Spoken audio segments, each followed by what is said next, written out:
This is straight blasphemous. An NBA insider thinks that rival executives in the Eastern Conference are scared of the Miami Heat, and he says the Boston Celtics are among some of those teams, and we're here to break it down on why the Celtics are definitely not scared of the Miami Heat entering this season. We'll be breaking down some counterpoints, looking at some stats, and we're breaking down everything that you need to know on why the Celtics will be ready to combat and get back on the Miami Heat this season. Welcome back to Celtics Digest. I'm Bruce Veliz. But before we get into any Boston Celtics news, I would like to say that roughly right around 80% of our viewers are not subscribed. We'd greatly appreciate it if you guys hit that big old red subscribe button and join the Celtics Digest family. We're getting closer and closer to our goal of 3,000 subscribers, and we're less than 100 away. So if you guys are one of those 100 people that are watching our videos but aren't subscribed and want to make sure you get daily Boston Celtics coverage, make sure to hit that subscribe button because you definitely will not regret it. But let's dive into the news at hand today. Well, make sure to grab a snack as today is going to be a jam-packed episode as we dive in looking at the Celtics being scared of an Eastern Conference rival. And that's right, ladies and gentlemen. Tim Legler from ESPN was on the podcast with JJ Redick, and he said here, and I quote from this tweet, there's a video here from the old man and the three, but he says the Celtics, Bucks, and Sixers, and even the top teams don't want to see the Miami Heat in a 7-game series. They're in the mix again to return to the NBA Finals. And to be honest, I think that this is a little bit of a big outlandish take here from Tim Legler. I know that the Miami Heat are a good team. They've obviously made the NBA Finals last year, and they beat the Boston Celtics in 7 games. And they have a, competent team this year, but we'll be looking at some key factors and why I think the Boston Celtics will be able to get by teams like the Miami Heat, and even possibly why they are not, definitely why they are not scared of this Miami Heat roster. First, why don't we look at the Eastern Conference at the moment?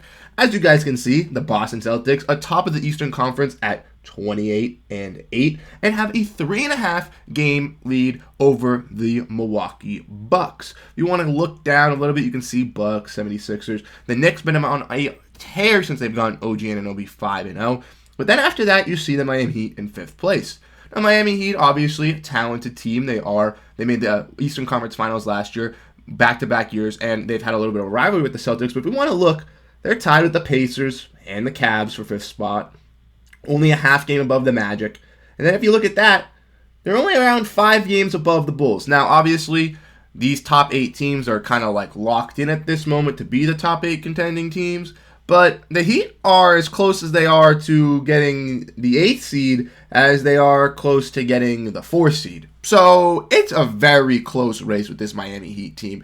They're not light years ahead of any team, and they're not light years back away. They're just in the middle of the pack, but they easily could fluctuate from 5. Tomorrow they could be 7. The next day they could be 9. So it is just a lot of confusing things with the Miami Heat. Then if we want to look at the rosters here, if you guys want to look, the Boston Celtics roster is presented right here. You guys can see this is the stats of every player on the team, and it is focused on the points category. Jayson Tatum's leading the team with 27.5 points. Jaylen Brown, 23.5. Kristaps Porzingis, 19. Derrick White, 16. And then you get Jrue Holiday at 13. All 5 of the starting Celtics are averaging above 12.5 points. You have Sam Hauser averaging 8.5. Horford averaging 7.5. Pritchard averaging 7. Kornet averaging 5. Kate averaging 5. Brissett averaging 3.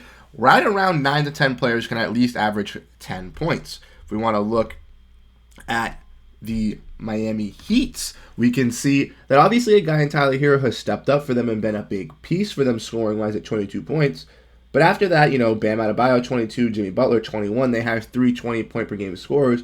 But after that, it falls off a little bit. You see 14, 13, 13, 12, 10, 9. They have a little bit more depth in their roster compared to the Celtics having a little bit more star power. And I think that's what will be able to get the Boston Celtics to propel over a team like the Miami Heat. The Boston Celtics, after losing to this Miami Heat team, went out and got guys that could help them win an NBA championship. They went out and got a guy in Kristaps Porzingis, who is a fantastic guy who brings a lot of versatility to the offensive and defensive side of the ball. He can be a great lob threat, can stretch out to the 3, can be one of the best point scorers in the NBA for the Boston Celtics, but he also on the defensive side can help out guarding the paint and help out stretching the floor and guarding the three-point line.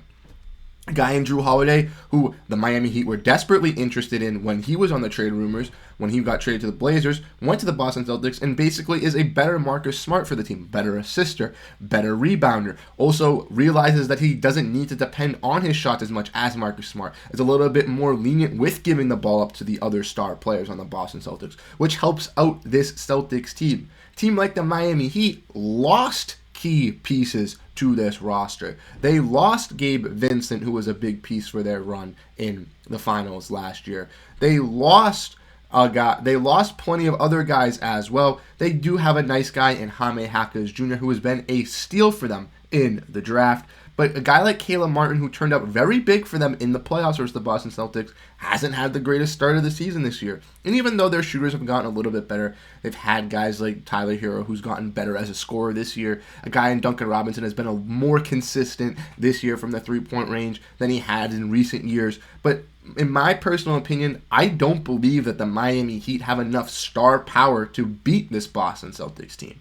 I know that Tim Legler in his points was saying that obviously the Boston Celtics, the Milwaukee Bucks, and the 76ers have a lot of offensive firepower, and they go into a lot of games where it's 120-130, where the Miami Heat go into games where it's usually 101-99, 105-103, and he says those are obviously more likely to have a playoff game is going to end up turning out, saying that the Miami has really good defense, they can handle their own, and they'll be able to stop things like that.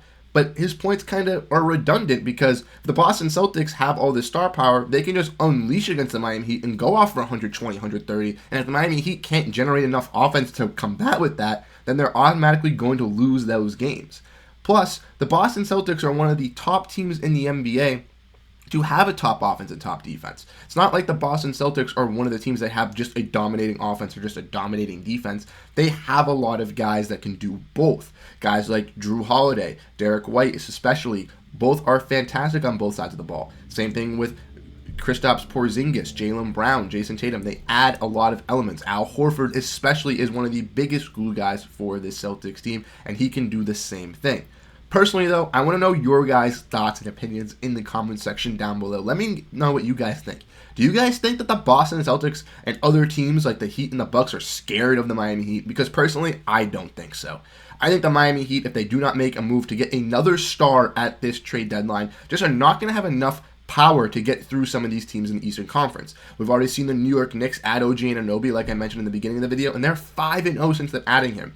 The Philadelphia 76ers at the trade deadline are definitely going to use those contracts they got from the James Harden trade with their first-round picks that they got to make an acquisition to bring in another star as well. And the Milwaukee Bucks with Damian Lillard and Giannis Antetokounmpo are definitely going to look for some defensive help to help out this team to make them get a chance to win for that championship. So if you're telling me a team in the Boston Celtics, who is already one of the best teams in the NBA, the Milwaukee Bucks, who has 2 of the top 10 players in the NBA, the Sixers, who are a fantastic team with the MVP on their team and looking to get better, and the New York Knicks, who are also looking to make upgrades, I realistically think that the Miami Heat's window is just too tough to get through.